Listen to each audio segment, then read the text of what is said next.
With the release of Eternal Take 2, Uzi has racked up quite a discography over the last decade or so. So today I wanted to go through each album and mixtape, including the Red and White EP just because I like it, and rank them from worst to best. In my opinion, of course. Starting off with last place. I'm trying to crit neck on her big neck, man. In last place, I have Future and Uzi's collab tape, Pluto x Baby Pluto. I wouldn't necessarily say this album is bad, it's just a little lackluster and a bit too long. At least for me personally, a lot of the songs are quite forgettable, but it definitely has its highlights like Tic Tac and Drinking and Smoking. But overall, it just really doesn't do too much for me. Now, if you've seen my mini reviews, you'd know I gave this album a 5 out of 10, so it's just sort of in the middle of just being fine. So for that, I'm putting it in the C tier. Next up, I have Eternal Take 2. Now, I know a lot of people are probably going to disagree with me on this one, but I genuinely think this album is a little bit overhated. Now, don't get me wrong, it definitely has its low points in the 3rd, 4th and 5th track, but every other song I think is actually somewhat decent, especially with highlight tracks like Light Year, Chill Bay, and Conceited. I'm not going to act like these songs are some of Uzi's best, but I don't know, I don't really agree with a lot of the hate. All that being said though, I don't really know why they decided to call it Eternal Take 2, considering the whole main theme of the first one was the whole space theme, and it didn't really seem to translate over too well to the second one. I don't know, I don't think I would have called it Eternal Take 2. I wish he'd have saved that title for something that kind of followed a similar theme. With all that being said, although I do think it's overhated, it's still definitely not his best work. So for that, it's joining Pluto in C tier.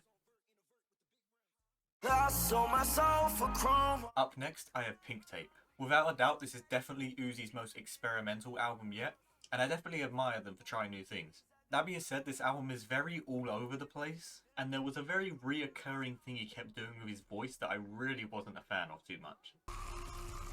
I didn't mind it once or twice, but then it kind of kept going, and I was a little bit over it by that point.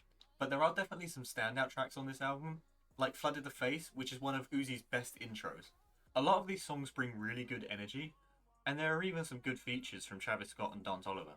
So overall, it's kind of just like the last two, where it definitely has its ups and downs, and I'm sort of just in the middle with it. So for that, it will join him in C tier. First I drop my top. Next, I have Love Is Rage. This is sort of Uzi's breakout album, where he was starting to become more familiar with that sound that most know him for, with the classic track 7 AM and one of my favourite Uzi songs of all time, Paradise. Now, this album definitely has a few shortcomings, but I'd definitely say it's a step up from the last three. I think the only real issue is that Uzi was still trying to find his sound, like I mentioned earlier, where it definitely worked in some cases, but in other places it kind of fell a bit short. So with all of that said, I'm putting it in the B tier. Up next, I have Love Is Rage 2. By this point, Uzi had well established their sound, releasing 3 of their biggest songs ever on this project with 20 Minutes, EXO Tour Life, and The Way Life Goes, all sitting at over 1 billion streams. The album as a whole is quite consistent in its sound and has some of their best vocal performances, with most of the songs on this project being very melodic. However, while this album definitely has its high points, for me it has a few tracks that slightly miss the mark, especially the track Skr Skr, which is probably my least favourite Uzi track in their entire discography. I think if condensed down a few tracks, this album definitely could have been higher on the list. But with that said, it's still making the A tier. Everybody know I'm better. Next, I have The Perfect Love Tape. This is the first album so far on the list where there isn't a song I dislike. The only track I'm not too crazy about is Money Mitch. I found it a little underwhelming, but even then I still think it's decent. This album is a very fun and easy listen, with classics like Do What I Want and Erase Your Social, complemented with upbeat production and great features from Playboi Carti, Offset and Future. The whole vibe of this record is very consistent, while also being nice and compact, sitting at only 10 tracks long.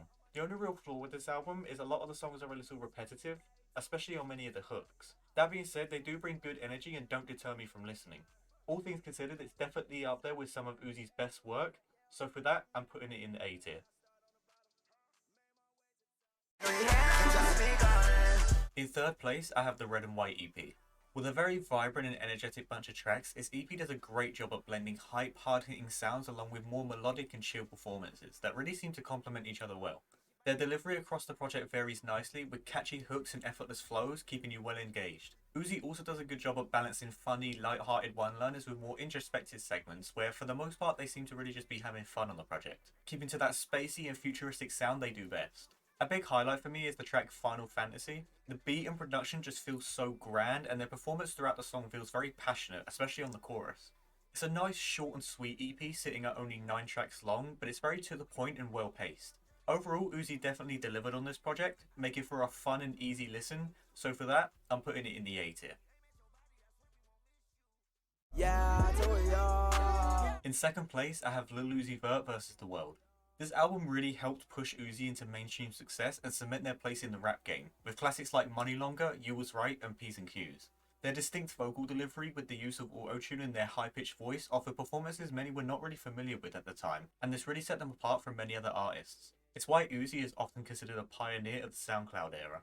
One of the album's biggest strengths is its consistency, with each track flowing seamlessly from one to the other and its overall captivating flow and energy. Uzi's charisma and personality is all over this project, where they for the most part have a very carefree and playful attitude. It's another short and sweet 9-track long project where Uzi continues to entertain. So with all that said, it's also joining the A tier. And finally, for my favourite Lil Uzi Vert album. In first place, I have Eternal Take, and for reference, I'm going to be combining the original and the deluxe into one album. This record is everything I love about Uzi. While following a loose concept of being abducted by aliens, they display fun, energetic bars on top of very atmospheric and spacey beats, with a nice mix of hard-hitting, punchy production along with some very melodic and laid-back moments. It's packed with infectious hooks and choruses and some really effortless yet lively flows over many of the verses. Despite its lengthy track listing sitting at over 30 songs long across both editions, I rarely find myself getting bored or burned out throughout listening to it. And there are few albums out there that can keep me engrossed for as long as this album does. Many great appearances from artists like 21 Savage, Future and Young Thug also really help keep you engaged and entertained. This record is filled with many of my favourite Uzi songs ever. Tracks like Myron, Homecoming and Venetia are big standouts for me. Honestly, if Uzi ever manages to make another record as good as this, or Love First the World, then they will further cement themselves as one of my favourite music artists of all time. So, with everything said and done, for the final time, I'm going to be placing this album in the S tier. And there you have it, almost every Uzi project ranked from worst to best. If you made it this far in the video, thank you so much for watching and let me know what other artists you think I should do this for. I'm also thinking of ranking every Uzi song individually, so let me know if you'd like to see that as well. Anyways, thanks for watching and take care.